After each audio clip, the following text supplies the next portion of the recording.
When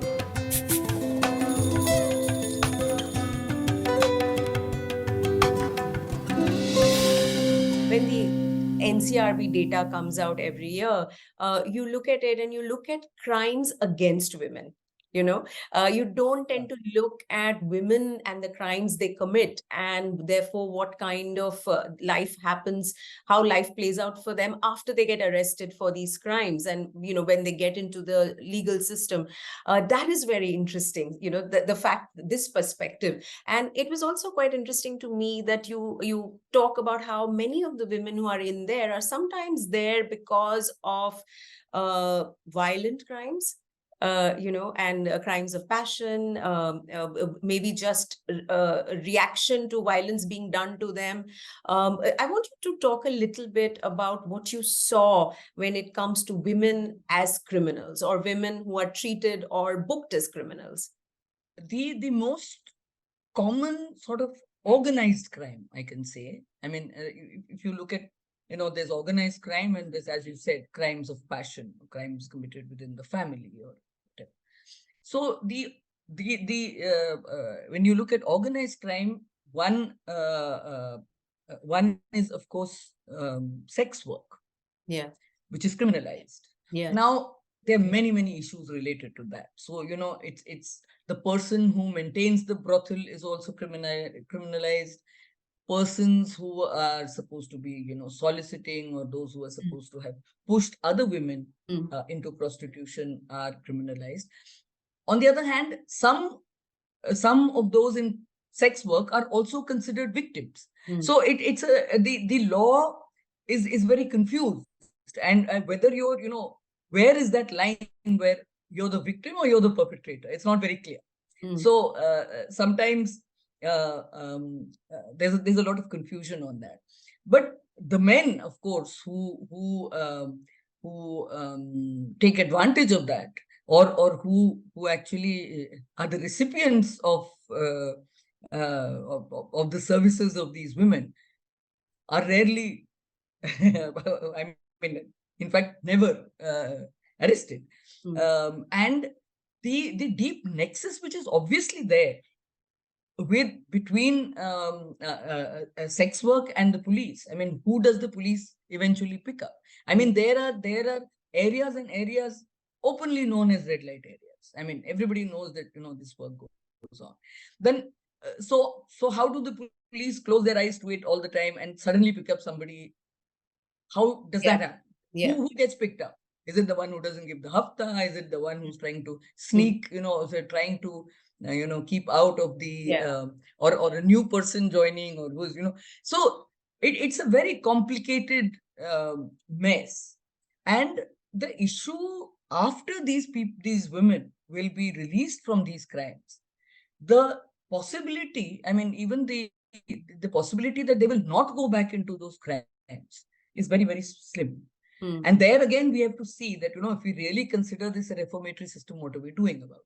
So that is one lot of criminals.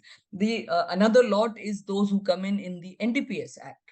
And usually, again, they are the lower levels. They're the ones doing the couriering or whatever it may be. They're usually not the top-notch people who are running the drug trade. Definitely not.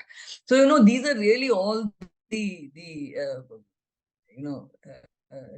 pawns in the game who are being picked up. So that's one lot. Then there is another lot of so-called criminals who are the Bangladeshis. And basically they haven't committed any crime. Their crime is crossing a border. That is their crime. And the fact that they've come here to work. And in their case also, many times lines are blurred. There are marriages which have happened in the family. There's a part of the family on one side of the border, part of the family on the other side of the border. And there's a lot of confusion. There are a lot of agents who are involved in bringing women across the border. Trafficking, human trafficking. There's a lot of, exactly, human trafficking. And there's a lot of sexual exploitation at those borders. So, again, these women are more victims than criminals. But they are going to land up as criminals. And particularly in Baikala, what I saw is that, you see, because they have committed a crime of not having a passport. So basically, they're going to have to plead guilty and they will be convicted. And in that period, because they don't have any family, they don't have any lawyer, so Yeah. they have to work themselves. Mm. And they become the slave labor of the jail, literally. I Right. mean, they are the ones doing all the menial work. So that is another category. And then when you come to the crimes of passion, Mm. yes, there are people who maybe murder husbands because they want to go off with lovers. They might be young women who murder their family members because they want to elope. Mm. But there are also a lot of women who are in jail because of crimes committed by their husbands. Mm. You know, the husband is a gangster, or the husband is involved in some kind of But if my economic. husband is a gangster, how could I be picked up? Exactly, that is the question. But you see, many a time the gangster will abscond. So who's the sitting duck? The women and children. So you have so many girlfriends and wives and even mothers and of gangsters in the jail. And I call them legal hostages. I mean, literally, you've kept somebody hostage. You're trying to get that gangster, and the only thing might be that that person has some property in their name, which could be a proceed of crime. The Right. husband might have bought a property So in the wife's that's the name. technical That's the detail technical on which part. they use as. Yeah. So you attach that property and let her out on bail. Na? I Hmm. mean, you see, it is not as if the police don't know that keeping these women is of no help. They don't know about the modus operandi. They're not going to give you any further information about those gangsters. And at least as underwriters, what's the point of keeping them? And those guys are not coming back to, bail these women out. They're not bothered. Themselves in. Exactly. Yeah. Yeah. They're not bothered. And they're definitely not going to surrender only because the wife is in the jail. Yeah. I've given the story of a young woman, very smart and a very sweet woman who came in with an infant of a few days. When we were there, the child was 4 years old, so she'd already been there for 4 years. And in a Makoka case, that is a Maharashtra Yeah. control of Organized crime. and she says the first she knew that her husband was involved in crime was when she was picked up and taken to the police station and made to confront with two other women and told that these are the wives of your husband in other cities. Right. Can you imagine the Yeah. shock that she must have undergone? Yeah. So this is the woman you have imprisoned, and you're feeling very happy that Makoka case में हमने दो लोगों, एक बंदे को गिरफ्तार कर लिया है. This is, I mean, yeah, this is really useless. And the last category, which I do wish to talk about, because are the Pardhis.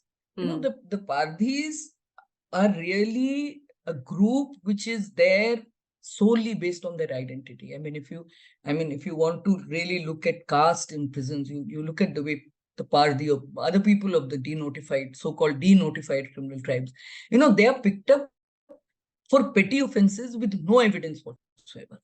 Because that is the way they are looked at. Ki, acha, ye choti moti chori kahin ho gayi hai, you can't find anybody else, just go to the nearby Pardhi Basti and pick up some people and bring them in. And what happens is, if you do that many times, then a person has many cases on them. Yeah. And the more cases they have, the more so-called habitual offender they are categorized as, and the more cases they will have. Right. So, and this is the way you are preventing them from, and then they find it difficult to get any kind of honest occupation because they're That's looked the upon record as that goes again. So the Exactly. denotification of a criminal tribe, which was a British legacy, isn't it? The notification of a criminal tribe is a British inheritance. We've inherited that. Exactly. And we've denotified Yes. them, but it hasn't had any material change in their lives. That's what you're saying. Not at all. And the reason for that is that in the same session of the parliament in which you denotified them, you brought in something called the Habitual Offenders Act. And it was there in your mind that these are the same people who are going to be picked up in this. So 10 states in India have Habitual Offenders Acts.